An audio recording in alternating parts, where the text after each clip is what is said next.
always wanted to get into a band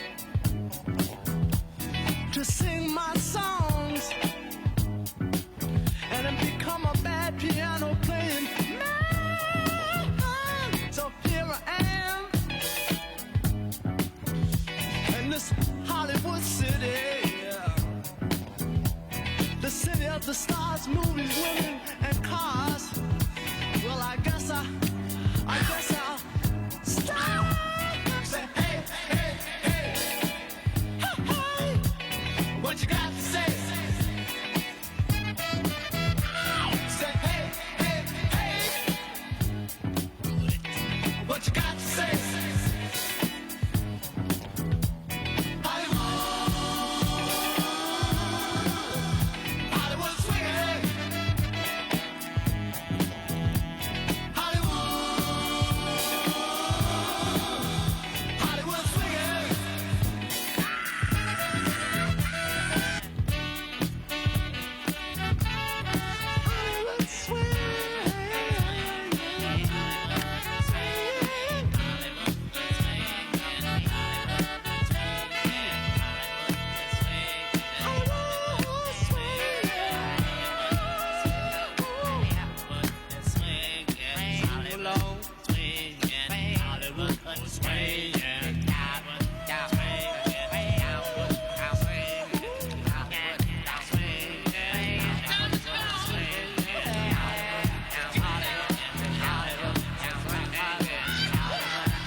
This Braveheart was a real lethal weapon who people loved with a passion. But the signs were there, and this Mad Max went way beyond the Thunderdome.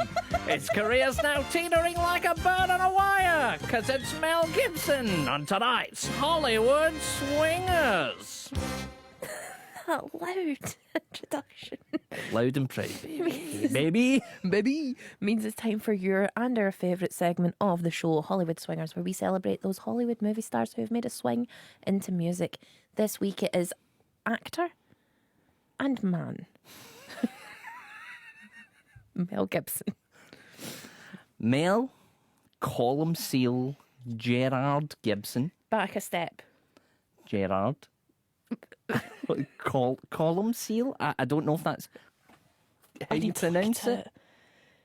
Mel Columcille? Columcille. Columcille. Columcille. Born January 3rd, 1956. It was a Tuesday in the small city of Peekskill, New York, to Irish mother Anne and writer father Hutton, who was a highly religious and somewhat controversial figure, who was a World War II veteran and also, at one time, the Jeopardy Grand Champion. I wonder if he won any cheers.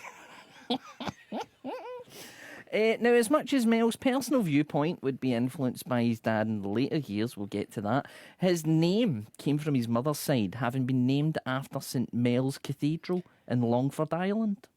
I am so deeply confused. I've thought Mel Gibson was an Australian man. At the age of 12. Okay, but so he didn't move to Australia till he was 12? Mm-hmm. After Mel's dad was awarded a big settlement after a work-related injury, the family relocated to his paternal grandmother's native Australia. His grandmother was an opera singer, famous opera singer, and he would go on to study acting in Australia. His grandmother isn't the lady they made the Peach Mill before, is she? I don't know. That's a famous opera singer. I mean, there's many of them. I don't think you just pick one out at random. She was a famous Australian opera singer.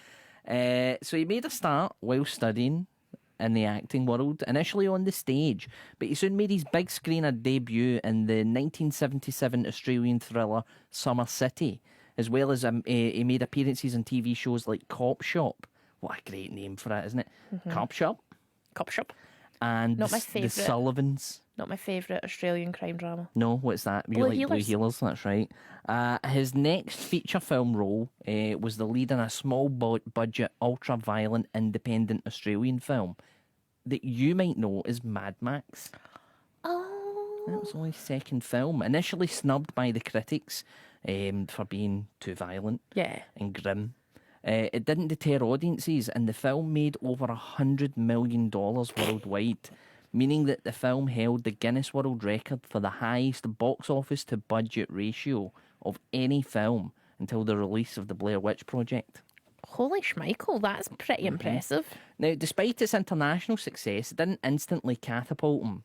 And he would go on to star in a number of other smaller Australian films, including, although they were big hits in Australia and kind of around the world, he starred in 1981's war drama Gallipoli, I've seen that. and then he was He's in the messenger. And in 1982 he starred in The Year of Living Dangerously. Both of them were directed by Peter Weir, who would go on to direct What's much. the Year of Living Dangerously? That's the... I feel like I've seen that film. Oh, I need to look that You up probably as well. have. It's considered basically one of the last kind of big Australian new wave films of the time, and then people like Peter Weir and stuff all went to Hollywood.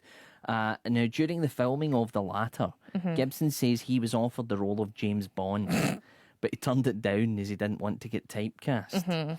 Instead, he made a sequel, Mad Max 2, which had its name changed to The Road Warrior for its US release.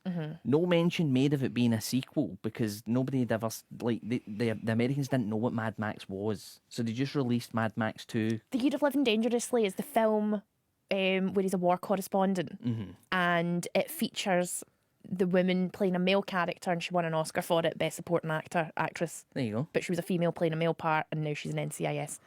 Whew. That was going to bother me. Didn't hurt Mad Max 2's prospects that nobody knew that it was a sequel, though. It was a massive hit. Is regularly listed as one of the best movies ever made. The And new one? No, the second one. Okay. And it pretty much established the look of almost every post-apocalyptic Indeed. film, media thing. Everything was just like, if you've seen it, if you see any post-apocalyptic film, it's taking things from Mad Max 2. I'm going to have a plastic bin bag off the shoulder and a dirty face, and I'm going to look like I'm going to some sort of like a discotheque, but with a bit of gaffer tape across my chin. I'm a dirty gimp. I'm a dirty gimp, but also kind of look like I would fit in at a Berlin nightclub. Is that the one with the children? That's the third one. That's the one I like, the one with the Ewoks. Now, it still didn't rocket Gibson into the stratosphere, though it did get him an American agent. And his first US movies were in 1984, starring opposite Sissy Spacek in The River. And he played the love interest of Diane Keating in the drama Mrs. Soffel. Ooh, I don't know if I like the sound of that. He returned to Australia and he completed the Mad Max trilogy starring in Beyond Thunderdome. That's the one that you like, Yes. which bizarrely also starred Tina Turner. It did. It was a moderate success compared to the first two. It wasn't really until 1987's Lethal Weapon that saw Gibson cast as the volatile loose cannon Martin Riggs. Who would have believed that Gibson could be so mad that he became a Hollywood star? The film, massive success at the box office, spawned 3 sequels. Each of them is entertainingly rubbish as the last. Those films basically devolved into live action cartoons. Yeah. Every one of them just got increasingly mental. You've not mentioned this weird film that I remember Mel Gibson being in 1979 called Tim. He was in Tim, that's right, yeah. Super strange film about a man who's essentially taken advantage of by an older woman, but they paint it as like, oh, it's nice that that 40-year-old woman is sleeping with this man with special needs in his 20s. Australia made some really, really weird... I don't think that was just Australia. I think round about the 70s and the early 80s, there were weird, sexy films that you look at now and are like, no, Blue Lagoon, stuff oh, like no, that. yeah, they were bad. Just weird films that you're like, stop making stuff that's not sexy. Right, continue with them. Ashley wants her sex to be sexy. Stop making it weird. From here, then, after the success of Lethal Weapon, Gibson had his pick of roles. He was in things, all of them big box office hits, things like Tequila Sunrise with Kurt Russell and Michelle Pfeiffer. I prefer Tequila Mockingbird. Eh, he was in Bird on a Wire with Goldie Hawn. I loved that film when I was growing up. Okay. Absolutely loved it. He was in... I like the one with the conspiracy theory one. We've not got to that yet. Okay. Air America with Robert Downey Jr. And he was in the fantasy comedy Forever Young with Jamie Lee Curtis. Great film that How good. essentially Captain America's just fan fiction of that. Yeah. It's a great film, Pretty especially much. when he starts melting later on in the film. But you know what? He meets up with his old sweetheart, and he marries her, and they just find love it's so forever. romantic. His success as an actor, though, it wasn't enough, and soon Gibson found himself in the director's chair, where he helmed and starred in 1993's The Man Without a Face, to critical acclaim. Right. After 1994's cowboy comedy Maverick, I actually really like the film Maverick, I do too.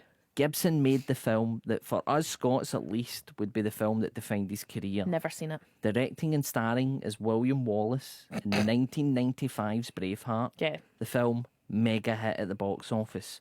Won Gibson Academy Awards for Best Picture and Best Director. Gave a lot of Scottish comedians a chance at acting.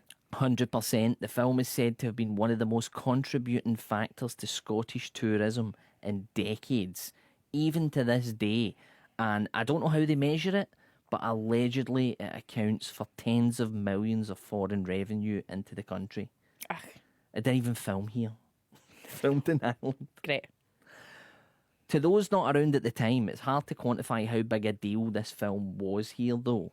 I remember stories of people queuing outside video shops when it first came out in the video shop, and they were trying to buy it from the video shops for like £100 at a time. I had a friend growing up called Tracy whose dad would get drunk on a Saturday night, watch it, and then make us all stand in the living room while he did the speech. We loved it. We still, to this day, paint our face like it. I've never seen it, People never been quote it. interested in it. People quote it at me, and I'm like, oh, yeah, cool, freedom. I have no clue. My parents, my dad, a very autistic man who loves history, watched it and went, it's too historically inaccurate. You're not allowed to That's watch it. You weren't allowed to. So Only I if saw it was the a Roman name. snippets. What films does your dad deem historically accurate? None. All we do is watch that Mary Beard woman and walk about Rome, and he goes, she's great, I like her, she's got nice shoes, you should buy shoes like that, Ashley. But the only snippets I saw was when Tracy's dad would bring us in for the speech when he was drunk. There you go. Well, the success of Braveheart raised Gibson up even higher, if that was possible. Anything he released made money. He made films like Ransom. That was the one where his kid get kidnapped. The Patriot, which was essentially Braveheart But in the Civil Americans, War. yeah. What Women Want. Such a terrible premise of a film that he can hear the thoughts of women and Yep. he doesn't use it to like to do something amazing or great. It's the good night sweetheart thing all over again. He's got the power to travel back to World War II, but at no point does he try and kill Hitler. Mel Gibson has the power to hear the thoughts of women. No, I believe, don't, we'll get into the Good Night Sweetheart loophole later, but I believe he does try it and then it gets him Oh, he arrested. hardly tried. He hardly It gets him tried. arrested. And then you've got Mel Gibson who can hear the thoughts of every woman on the planet. And what does he use it for? To try and have intercourse with Helen Well, what Hunt. could he use it for? He could have been a spy for his country. He could have been over in foreign lands How do listening. you tell people you've got that power and they don't just cut out your brain? You go to the American government, you say, I've got a magic power, I can hear the thoughts of women. There's a woman You'd get standing there. locked up. You wouldn't get locked up. They would use it. They would use him as a spy, or he doesn't tell anybody. He just goes, I think I'd be a good spy, and the CIA go, okay, let's try you out. And then whenever he's paired up with women, he's an amazing spy. You'd get locked up. He also made Conspiracy Theory. That was the film you were Amazing talking film. about. With Julia Roberts. But he was making hand over fist. Even 2002 Signs, the M. Night Shyamalan film, that was his biggest box office hit ever. And he was like decades into his career. Was that not a huge flop, that No, film? Signs made money. Okay. But during the film of the Signs, Gibson said he was going to take a step back from the screen for more passion projects. Couldn't be a more apt description. Directing and producing 2004's The Passion of the Christ. Yeah, we're moving on, we're running out of time. Made $600 million, unheard of for an R-rated movie. Boring guff. Oh, it's a horrible watch as well. He was at the very top of Hollywood. He was making Apocalypto in 2006 when, just before it was released, he was pulled over for drunk driving, and that soon led to the infamous tirade that saw Gibson make a number of defamatory and anti-Semitic remarks that saw him slaughtered in the media. The film came out, middling returns, his image was damaged. He didn't do anything until 2010, where he was releasing Edge of Darkness, when the phone calls came out with him saying even worse stuff. Yeah, to his wife. Yeah. He was essentially blacklisted in Hollywood for years. Now, Gibson came out. Yeah, you can look like that because it's weird. There's a weird... He's been blacklisted in some parts of it, some he hasn't. Yeah. For a long time, he wasn't. Let's not call that blacklisted. This isn't like the McCarthy trials where people who were Yeah, hanging fair about enough. with communists never got to work again and were Some people put out just in the seem to street. say it's He just all didn't right. get to make box office films. Pretty much. That's all he didn't get to do. He still was in films. I remember him being in He films. was in a couple. And He was then in there The was Beaver. There was a... Well, he'd made that before all that came out. Absolutely no, he didn't, because it was a specific. It was specifically about a man who was like had literally ruined his life by being mean and horrible, and then a beaver talked to him. Hollywood's weird. But he got a telling off and he got made fun of, but he still had work. He didn't do much, but he did get work because he had people like Robert Downey Jr., Danny Glover coming to bat for him, saying, "Oh, you need to forgive him." 2016, he returned to the director's chair. He made that war drama Hacksaw Ridge, Everybody loved it. nominated for 6 Oscars, including Best Director. But then after it, I mean, there's a thawing of it, but his credits are spotty. It just seems to be some people think he's all right, others don't want to touch It's him. almost like that's the human condition. Like we can pick and choose who we hang about with based off of Exactly. how we feel.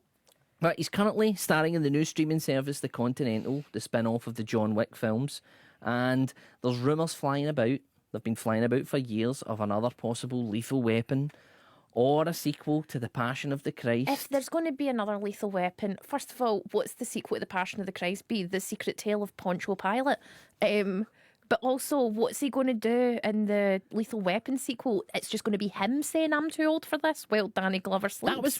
That was what Lethal Weapon 4 was, never Was mind it? 5. I've only ever seen the It's Always Sunny in Philadelphia parodies of Lethal Weapon. Well, it'll be probably as comedic. It remains to be seen, though, if Gibson will ever truly be received with open arms by all of Hollywood. There's little doubt the damage to his reputation, that's never going to disappear. He will always be tainted by that. And rightly so. Got to suffer the consequences. Hoisted by your own petard. But to tonight's song... That would be a great podcast for Patrick Stewart, hoisted by my own Picard. Engaging. It's back to happier times for Gibson, as he provided the voice of John Smith in the 1995 animated Disney hit Pocahontas. Oh, no! And much like the sentiment of half of Tinseltown, Mel's thinking, he's not too bothered if I never knew you. Oh my God.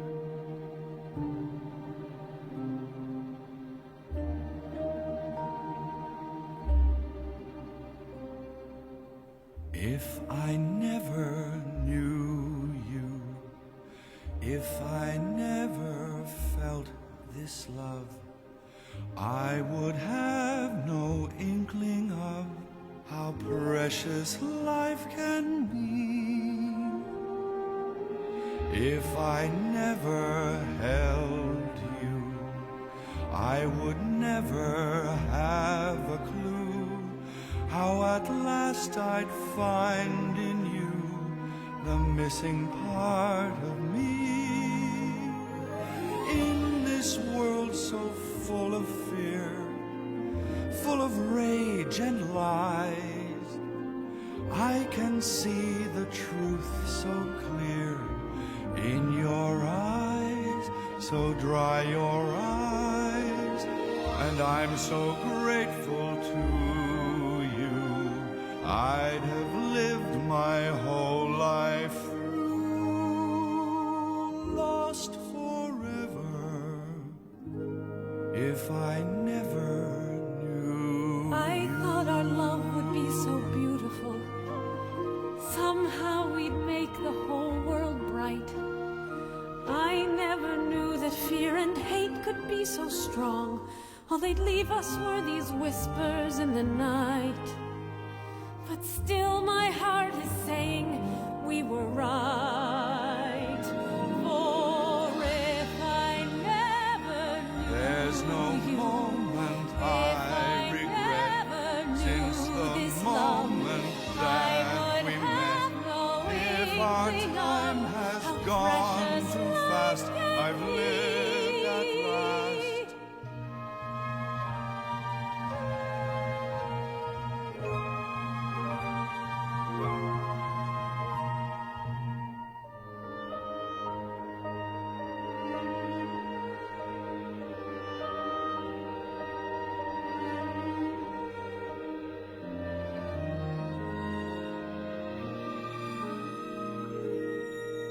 And I'm so grateful to you. I'd have lived my whole life through empty as the sky. Never knowing why. Lost forever if I never knew.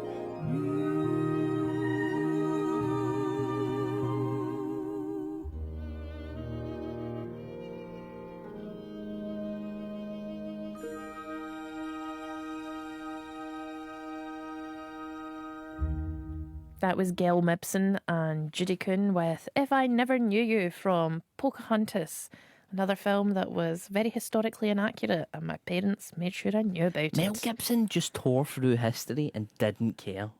No, but weirdly got our future quite right, because we are heading towards a Mad Max situation. Let's hope he was wrong on that case as well. I don't think so. Here on the Ashley Storrie Show, we rank our Hollywood swingers on a scale of 1 to 100 Kenny Rogers roasters, with 1 being the worst and 100 being the best. Kenny Rogers being the original and the greatest Hollywood swinger. Paul, I'm going to come to you first. You're a fan of Mel Gibson. You've got a big old man crush on him. He might be your thing. Where are you getting that from? Nothing, I'm just trying to cause a bit of drama. Mel Gibson, I think, is a good actor. Obviously not a nice person in my opinion, but as a singer, I don't think he was that bad. I don't think it was great. It was just, it's serviceable. It's not It's a even, solid- it's not it's a- close to being the It's top. it's a 55. Okay, good, because I was going to say that's not even in the top 3 Pocahontas songs. It's kind of meh. Take away all of my issues with Mel Gibson and Pocahontas. We're only judging the singing. Judging the singing, it's like a shoddy version of the Gazebo song from Sound of Music, which isn't even the best song in the Sound of Music. I couldn't tell you what that is. So, Never seen the Sound Wicked of Music. Childhood, it's great.